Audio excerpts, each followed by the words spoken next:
Hello everyone, my name is Kamlesh, and in this video we will look into subsetting, like doing some common operations with matrices, like how do I select some specific values from my matrices, how do I select some specific row or a column or a row or a column number, using some row or column number to select some specific number from a matrices.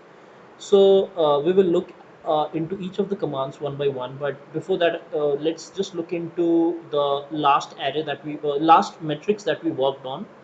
It was a 3 cross 3 matrix having these values which I've currently highlighted. So let us just try to look into like our first command. Now this does anything, because if you look at it, we have not selected any specific row or a number. So this is just like calling the same matrices.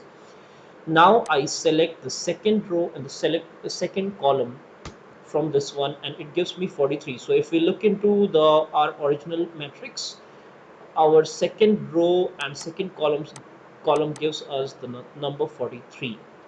Now here the first so the value left to the comma gives us the row number, whereas the one to the right gives us the column number.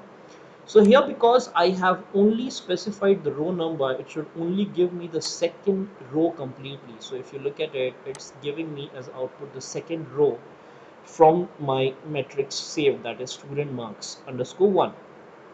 Now I do the same for the column number, and it should give me only the second column from the matrix that we have created. So it gives me 45, 43 and 78. Now I want to look at all three row numbers from this, and I have not selected any column here. Okay, so let's just look into it. So here we still get the complete one, because we only had three rows and we have selected like 1 is to 3 from here. So obviously we will get all of them. Now in this one, what we have tried to do is we have tried to select only the first and the third row, and we have selected all the columns. So once we do that, we get only the first and the third row as the output. So in the same way, you can select any of the values from your matrix, whichever whatever you make. You just need to specify the correct row and the column number, or a combination of specific rows and columns in this C, that is combined function, and you can get that as a particular output. So that's all for this video. Thank you.